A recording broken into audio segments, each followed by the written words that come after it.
খবর 24 সাথে আপনাকে স্বাগত। নতুন নতুন খবর জানার জন্য আমাদের চ্যানেলে চোখ রাখুন।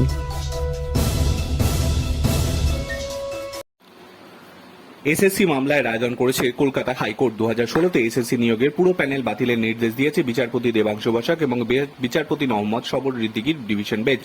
বাতিল প্যানেলের মধ্যে 22,000-এর বেশি কর্মরত প্যানেলের নাম না থাকা সত্ত্বেও যারা চাকরি পেয়েছেন তারা সাদা খাতা জমা দিয়ে কিংবা ওএমআর শিটে নম্বর জালিয়াতি করে চাকরি পেয়েছেন, তাদের সমস্ত বেতন ফেরত দিতে হবে, সঙ্গে গুনতে হবে সুদের টাকাও। সব মিলিয়ে তা মোটা অঙ্ক দাঁড়াবে। কলকাতা হাইকোর্টের নির্দেশের পর স্কুল সার্ভিস কমিশনের তরফে জানানো হয়, সিবিআই তাদের 5,000 নিয়োগ নিয়ে সন্দেহের কথা জানিয়েছিল। এখন অবধি যা খবর, প্রায় 5,000 নিয়োগই বেআইনি। তবে ঠকবাজতে গা উজাড় অনেক যোগ্য প্রার্থীও চাকরি যে গেল, তেমনটাই বলছে প্রিয়াঙ্কা সাউ, অনামিকা রায়দের মতো যোগ্য অথচ চাকরি হারারা। হাইকোর্ট নির্দেশ দিয়েছে, বেআইনিভাবে যারা চাকরি পেয়েছে 12% সুদে তাদের টাকা ফেরত দেবে। নবম, দশম, একাদশ, দ্বাদশ, গ্রুপ সি, গ্রুপ ডিতে বেআইনি নিয়োগের ক্ষেত্রে এই টাকা ফেরাতে হবে। যা খবর, নবম দশমে চাকরির ক্ষেত্রে একজনকে 40,000 কম বেশি মাইনে পান। এটা তারা স্টার্টিং স্যালারি। 2019 থেকে বেতন পেলে 2024-এর মার্চ অব্দি সেটা প্রায় 24 লক্ষর কাছাকাছি। এরপর বেতন বাড়তে পারে।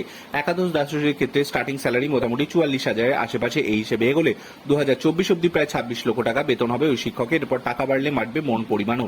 গ্রুপ সির ক্ষেত্রে চাকরির একেবারে শুরুতে একজন 26 থেকে 27,000 টাকা দিয়ে শুরু করেন, তাদের বেতন বৃদ্ধি হয়। স্টার্টিং স্যালারি ধরে এগোলে মোটামুটি 2024 অব্দি 16 লক্ষ টাকার আশেপাশে হবে। গ্রুপ ডির ক্ষেত্রে শুরু হয় 19,000 টাকা ধরলে 2024 অব্দি তা 11 লক্ষের মতো হয়। এরপর টাকা বাড়লে বাড়বে মোটের পরিমাণও, অর্থাৎ কয়েক লক্ষ টাকা ফেরাতে হবে এই চাকরি হারাদের। 2016 সালে এই পরীক্ষা শুরু হয়। 25,573 জন নিয়োগপত্র ইস্যু হয়েছিল 24,000 শূন্য পয়েন্টের ভিত্তিতে, অর্থাৎ এখানেই দুর্নীতির বীজ বোনা শুরু। এই দিন নির্দেশের পর ওএমআর শিট পুনর্মূল্যায়ন করা হবে, তবে ভিত্তিতে নতুন করে নিয়োগ করা হবে। তবে নিয়োগ পদ্ধতি কি হবে তা নিয়ে এসএসসি বিজ্ঞপ্তি দিয়ে জানাবে নির্দেশ কলকাতা হাইকোর্টের। তবে এসএসসি এখন এইসব নিয়ে ভাবছে না, ভাবছে এই রায়কে চ্যালেঞ্জ করে সুপ্রিম কোর্টে যাওয়ার কথা। Bureau report.